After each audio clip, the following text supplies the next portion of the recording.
hal yang mungkin di media sering dipertanyakan adalah nomor registrasi ini.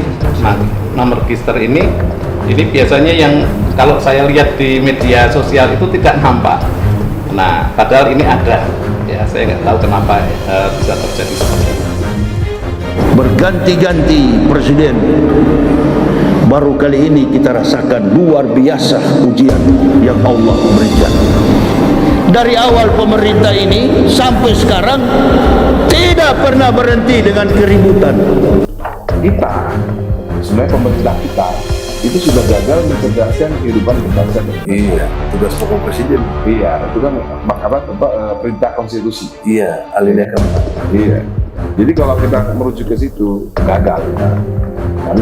Karena kita peringkat 130 dan rata-rata hak dasar manusia Indonesia adalah 99. Bahkan kalah sama gorila ada 10. Jadi Kemenangannya ini palsu. Akhirnya semuanya palsu. Ya kan? Kemenangannya palsu, ijazahnya palsu, warunya palsu, omongannya juga palsu. Jadi akhirnya kepalsuan. Makanya ulama kita, Pak Habib Rizik Syihab menyatakan di Indonesia ini darurat kebohongan dan kezaliman. Ya, kalau bahasa kasarnya darurat kepalsuan dan kezaliman. Ini ibu-ibu, kalah bisa jadi menang. Ini cuma ada di Indonesia, sak donya ini cuma ada di Indonesia. Kalah bisa menang. Kalah hitungannya tapi bisa menang. Ini jadi benar-benar kita dibuat dicurangi betul. Akhirnya Ketua KPU Arief Budiman dipecat. Nah, kami ini orang hukum, kami tentu tidak akan menggunakan metode itu. Uji validitas suatu fakta hukum, apakah dia benar atau tidak, itu adalah di pengadilan. Dan kami khawatir saat itu ketika isu ini liar di sosial media, tidak ada kanalisasi secara hukum, nanti akan ada semacam stigma menebar hoax, seperti Mas Ahmad Dhani tadi, nanti dianggap ujaran kebencian kepada individu atau kelompok masyarakat berdasarkan sara, suku, agama, ras, dan antar golongan. Maka kami sebenarnya saat itu ada dua perspektif yang kami ambil ya, kepentingannya.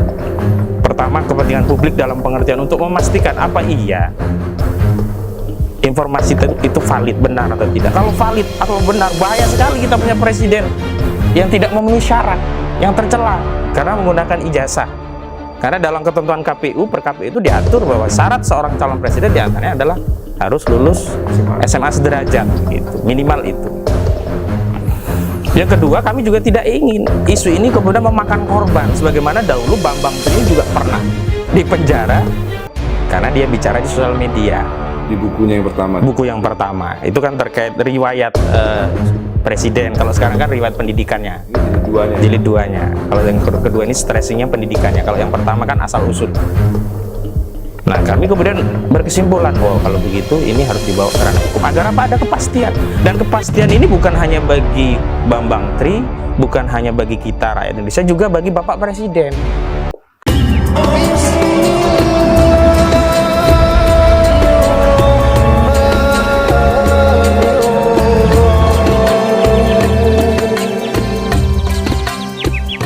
Kemenangannya ini palsu. Akhirnya semuanya palsu, ya kan? Kemenangannya palsu, ijazahnya palsu, warunya palsu, omongannya juga palsu. Jadi akhirnya kepalsuan. Makanya ulama kita, Pak Habib Rizik Syihab menyatakan di Indonesia ini darurat kebohongan dan kezaliman. Ya, kalau bahasa kasarnya darurat kepalsuan dan kezaliman. Ini ibu-ibu, kalah bisa jadi menang. Ini cuma ada di Indonesia, sak donya ini cuma ada di Indonesia. Kalah bisa menang. Kalah hitungannya tapi bisa menang. Ini jadi benar-benar kita dibuat dicurangi betul. Akhirnya Ketua KPU Arief Budiman dipecat di sidang di Dewan Kehormatan Penyelenggaraan Pemilu, ya, akhirnya dipecat ketua KPU-nya. Masih mendingan untuk dipecat. Beda yang ketua KPU 2014 Pak Kamil Manik ya kan, Kamil Manik ya, Kamil ya, pokok Kamil Malik gitu ya, Kamil Malik itu begitu beliau mau akan mengungkap kecurangan langsung diracun, meninggal.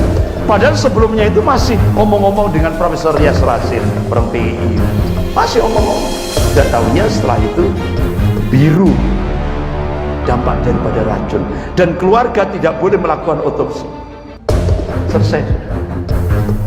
Ini yang ketua KPU 2014. Nah, ketua KPU 2019 masih mendingan dipecat, nggak dibunuh kan? Nah, akhirnya ibu-ibu Pak Hasto yang tadinya mengkritik siapa ini, Pak SBY, ya kan, mengkritik Pak SBY, ternyata dia menyuap, dibongkar sama wartawan koran Tempo, ternyata Hasto ini menyuap. Akhirnya kan terbongkar. Dia ngomong apa yang dinyatakan Pak SBY hoax, ternyata dibongkar dia yang melakukan kecurangan, nyuap, nyogok KPU. Pertanyaan kita, apakah masuk penjara Pak Hasto? Tidak, karena yang berkuasa. Tidak, karena yang berkuasa. Inilah sistem hukum di Indonesia. Hukum itu milik penguasa. Inilah yang terjadi.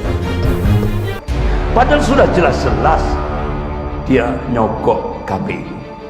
Ya, ini yang terjadi. Ibu-ibu yang dimuliakan Allah, sehingga akhirnya Habib Rizik Syihab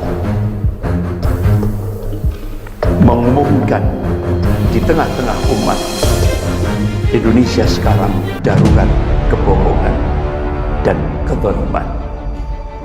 Sehingga akhirnya Habib Rizik Syihab menyerukan revolusi akhlak. Kalau presiden kita menyerukan revolusi mental, ya kan? Nah, kalau Habib Rizik revolusi akhlak. Kenapa? Kalau kita buka sejarah, ternyata revolusi mental itu sudah digerakkan oleh Komisi Sentral PKI DNID. Makanya Pak SBY mengatakan revolusi mental itu revolusinya komunis.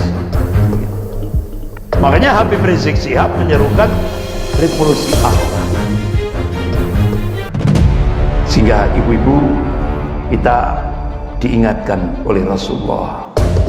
Qala Rasulullah sallallahu alaihi wasallam, satakunu ba'di umara, sepeninggalku nanti kalian akan melihat umara, penguasa. Man dakhala alaihim fasaddaqum bi kadhibihim wa anahum ala dhulmihim falaysa minni wa lasta minni wa laysa yajidu alayya al-khawf. Jika kalian membenarkan kebohongan penguasa kalian dan kalian mendukung kezaliman penguasa kalian, kalian bukan golonganku dan aku bukan golonganku, dan kalian tidak akan bisa menuju al-khawf, telaga Nabi. Wa man lam yatub alaihim wa lam yusaddiqu bi kadhibihim wa lam yu'inhum ala dhulmihim fa huwa minni wa ana minhu wa sayyidu alayya al-khawf, rawahu Nasai fi kitab al-Imarah. Sebaliknya kata Rasulullah, jika kalian tidak membenarkan kebohongan penguasa kalian dan tidak mendukung kezaliman penguasa kalian, kalian golonganku dan aku golonganku, dan kalian bisa menuju al-khawtun Nabi. Ini hadis rawahu Nasai fi kitab al-Imarah, di dalam kitab kepemimpinan Imarah. Ini solusi yang diberikan oleh Rasulullah. Kalau kita hidup di tengah kebohongan dan kezaliman, karena kita hidup sekarang seperti ini. Ini solusi yang diberikan oleh Rasul. Jangan sekali-kali kalau membenarkan kebohongan penguasa, dan jangan sekali-kali kamu mendukung kezaliman penguasa. Ini pegang erat.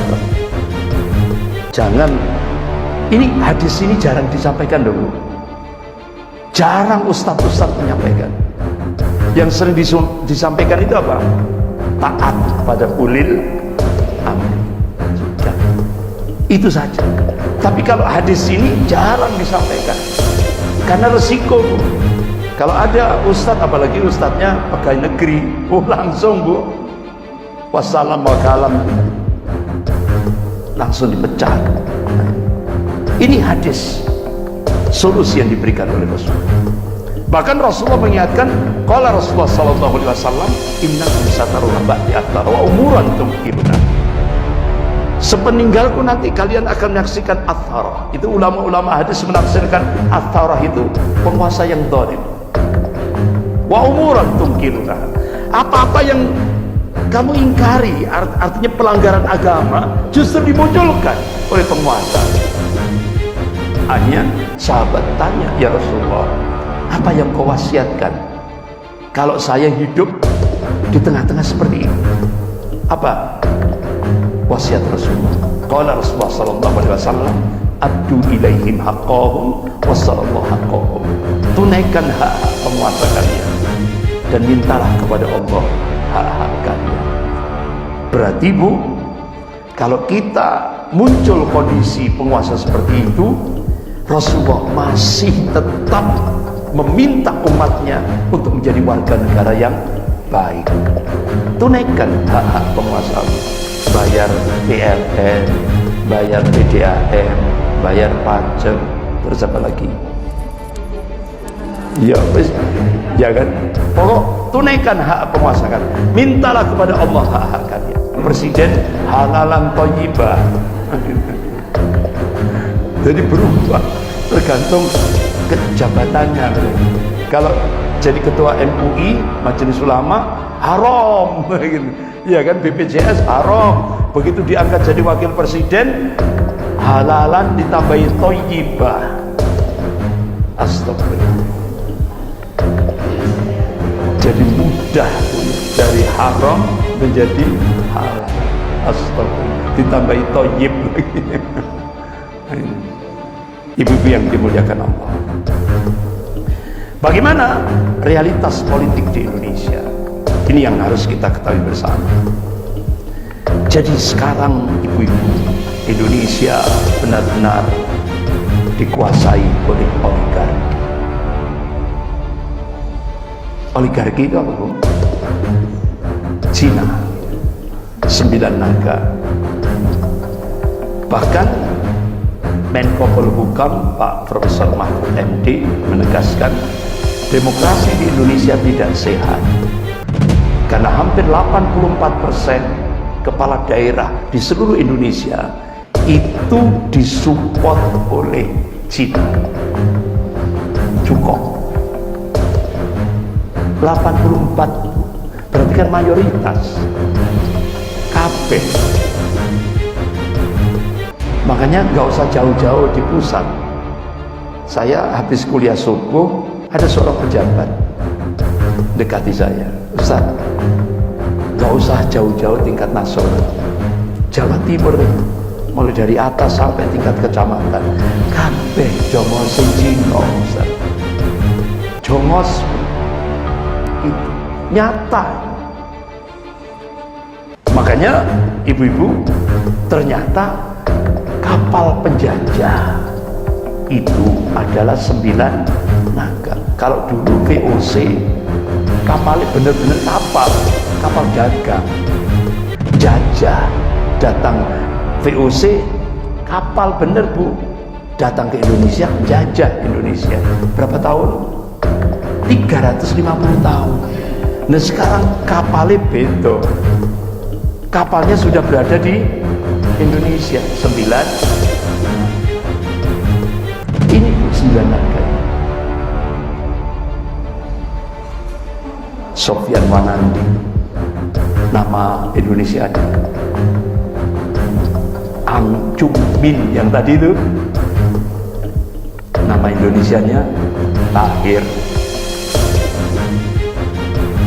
Kemudian Rusdi Kirana yang punya Lion Air, pesawat Lion Air ini.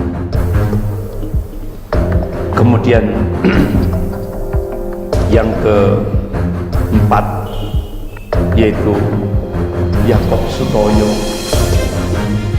James Riyadi yang punya Lipo, kemudian Anthony Salim, anaknya Sudono Salim, nama Cinanya Lim Siung Yong yang BCA itu, ya kan. Kemudian Tony Pinata yang tokoh judi yang luar biasa. Kemudian yang ke-8 Edward Suryajaya, kemudian yang ke-9 Robert Budi Hartono, nama Indonesianya tapi Cina yang kena kasus BND ini sekarang. Bahkan ibu-ibu pimpinan pusat Muhammadiyah Profesor Haidar Nasir sampai memberikan statement yang cukup tegas. Jadi biasanya beliau itu kalem, itu bahasanya sopan, santun. Baru kali ini beliau memberikan statement yang agak keras. Kata beliau, sekuat apapun jihad konstitusi yang dilakukan oleh Muhammadiyah, hasilnya akan hambar ketika berhadapan dengan oligarki politik atau kekuasaan.